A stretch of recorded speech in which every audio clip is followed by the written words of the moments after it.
If HCF of two numbers is 2 and their product is 120, find their LCM.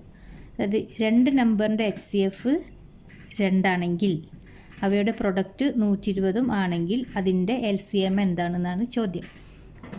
അപ്പോൾ രണ്ട് നമ്പറും അതിൻ്റെ HCFും LCMും തമ്മിലുള്ള റിലേഷൻ ഞാൻ ഇന്നലെ ക്ലാസ് എടുത്തിരുന്നു. അപ്പോൾ അത് കാണണം. ഇതറിയാത്തവർ, തീരെ അറിയാത്തവർ, ഇതാണ് കേട്ടോ ഞാൻ ഇന്നലെ എടുത്ത class. Relation between numbers and their HCF and LCM. അത് ഞാനിവിടെ അതിൻ്റെ ഒരു ഇക്വേഷനൊക്കെ നമ്മൾ കണ്ടിരുന്നു. ഇതാ ഒരു ഇക്വേഷൻ. അപ്പോൾ ഈ ഇക്വേഷൻ വെച്ചിട്ടാണ് നമ്മൾ ഇപ്പോൾ തന്നെ ഈ ചോദ്യം ചെയ്യുക. ഓക്കെ, അപ്പോൾ ഈ ക്ലാസ് കാണുക. അതിൽ ഞാൻ എക്സാമ്പിളൊക്കെ പറയുന്നുണ്ട്. ഇത് കണ്ടു കഴിഞ്ഞാൽ നിങ്ങൾ പിന്നെ മറക്കൂല ഈ ഇക്വേഷൻ ഇത് ചെയ്യുന്നതും. ഓക്കെ, അപ്പോൾ HCF നമുക്ക് ചോദ്യത്തിൽ തന്നിട്ടുണ്ട്. എന്താ തന്നത്? 2. പ്രൊഡക്റ്റോ, രണ്ട് നമ്പറിൻ്റെ പ്രൊഡക്റ്റ്. നമ്പർ ഏതാണെന്നൊന്നും പറഞ്ഞിട്ടില്ല. അപ്പോൾ നമ്പർ ഞാൻ ഒരു നമ്പർ എയും ഒരു നമ്പർ ബി എടുക്കുക. അപ്പോൾ A × B എന്ന് പറഞ്ഞാൽ 120 എന്ന് തന്നിട്ടുണ്ട്. ഓക്കെ, ഇനി നമുക്ക് കാണേണ്ടത് എന്താ? LCM. അത് നമ്മൾ എഴുതി വെച്ച്. ഇനി ഇതിൽ നോക്കിയിട്ട് ചെയ്യാം.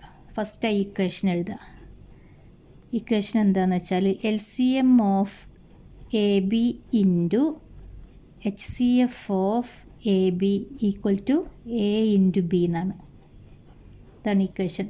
ഇത് നിങ്ങൾ ബൈ ഹാർട്ട് ചെയ്ത് വെക്കന്നെ വേണം. അതായത് രണ്ട് നമ്പർ നമുക്ക് തന്നെന്ന് വിചാരിക്കുക. അതിൻ്റെ പ്രൊഡക്റ്റും അതിൻ്റെ LCMും HCFും കണ്ടിട്ട് അത് തമ്മിൽ ഗുണിച്ചാൽ നമുക്ക് ഒരേ ആൻസർ കിട്ടും. ഇത് ഞാൻ കഴിഞ്ഞ ക്ലാസ്സിൽ വിശദമായിട്ട് പറഞ്ഞിട്ടുണ്ട് കേട്ടോ.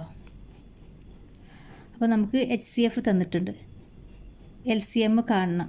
A × B 120 എന്ന് തന്നിട്ടുണ്ട്. അപ്പോൾ ഞാൻ ഈ വാല്യൂസൊക്കെ ഇക്വേഷനിൽ കൊടുക്കാൻ പോവാണ്. ഇത് നമുക്കറിയില്ല, അറിയാത്തത് അതേപോലെ എഴുതി. ഇൻറ്റു HCFൻ്റെ സ്ഥാനത്ത് ഞാൻ 2 എന്ന് കൊടുത്ത്, ഈക്വൽ ടു A × B സ്ഥാനത്ത് ഞാൻ 120 എന്ന് കൊടുത്ത്. ഇനി ഇതെല്ലാം കാണേണ്ടത്. അപ്പോൾ അതിനെ ആ സൈഡിൽ തന്നെ നിർത്തി. LCM of AB equal to 120 എന്ന് എഴുതി. ഇനി 2നെ എന്താ ചെയ്യുക? ഇൻറ്റു 2 ആണ്. സൈഡ് മാറുമ്പം ബൈ 2 എന്നാവും. ഇക്വേഷൻ്റെ സൈഡ് മാറ്റുക. 120/2 എന്ന് പറഞ്ഞാൽ എൻ്റെ നേരെ പകുതി 60. അപ്പോൾ LCM എന്താ കിട്ടിയത്? 60. LCM of AB equal to 60. ഇത്ര പണിയുള്ളൂ.